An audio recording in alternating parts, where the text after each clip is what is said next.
జిల్లాలో ప్రతి ఒక్కరిని యోగా చేసే విధంగా కేంద్ర రాష్ట్ర ప్రభుత్వాలు అవగాహన కార్యక్రమాలు చేపట్టాయని జిల్లా కలెక్టర్ వినోద్ కుమార్ తెలిపారు.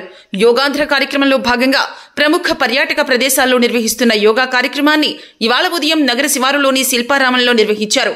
ఉదయం 6:30 నుంచి జిల్లా కలెక్టర్, డిఎంఎన్హెచ్ఓ సహా అధికారులంతా కూడా ఈ కార్యక్రమంలో పాల్గొన్నారు. జిల్లా అధికారులు, సచివాలయ ఉద్యోగులు, విద్యార్థులు, స్వచ్ఛంద సంస్థల నిర్వాహకులు యోగాసనాలు వేశారు. అంతర్జాతీయ యోగా దినోత్సవంలో అరుదైన రికార్డు సాధించడానికి ప్రతి ఒక్కరి భాగస్వామ్యం కావాలని జిల్లా కలెక్టర్ పిలుపునిచ్చారు. నిత్య యోగాతో ఆరోగ్యాన్ని సంరక్షించుకోవచ్చని సూచించారు. రేపటి రోజు జిల్లా వ్యాప్తంగా అన్ని మండల కేంద్రాలు, నియోజకవర్గ కేంద్రాల్లో యోగాపై అవగాహన కల్పిస్తూ ర్యాలీలు నిర్వహిస్తున్నట్లు కలెక్టర్ తెలిపారు. నెల రోజుల కార్యక్రమాల్లో భాగంగా మనము శ్వాస వదిలేస్తూ పూర్తి ప్రాక్టీస్ వస్తాం. చేతి వేళ్ళని లాక్ చేసుకుందాం. శ్వాస తీసుకుంటూ కూర్చుందాం. 2 మోచేతుల్ని దగ్గరగా తీసుకొస్తున్నాం. 2 మోచేతుల్ని ఒకదాన్నొకటి తగిలించే పూర్తిగా పైకి తీసుకొస్తున్నాం.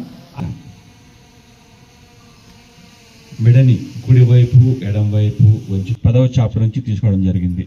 దీని అర్థం ఐక్యంగా ఉందాం, ఐక్యంగా పలుకుదాం, తొలిలో ఉన్నట్టుగా క్రియ ప్రాక్టీస్ చేసుకుందాం.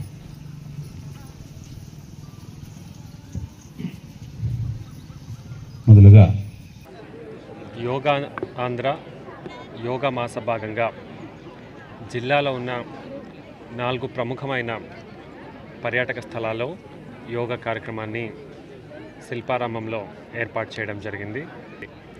రేపు మెగా ర్యాలీ జిల్లా కేంద్రంలో, మండల కేంద్రాల్లో, గ్రామ స్థాయిలో కూడా జరగబోతుంది. ఇట్లా యోగాని అందరిలో ఒక వైడ్ పబ్లిసిటీ మరియు దాని గురించి ఉన్న ప్రాముఖ్యతని అందరికీ కూడా తెలియచేయడంలో కృషి చేస్తున్న కేంద్ర ప్రభుత్వం, రాష్ట్ర ప్రభుత్వానికి అందరూ కూడా, ప్రజలందరూ కూడా స్పందిస్తూ దాన్ని మీ ఆరోగ్యానికి మంచిదవుతుందనేది మర్చిపోకుండా అందరూ కూడా యోగంలో పాల్గొనాలని కోరుతూ మీ అందరి నుంచి సెలవు తీసుకుంటున్నాను.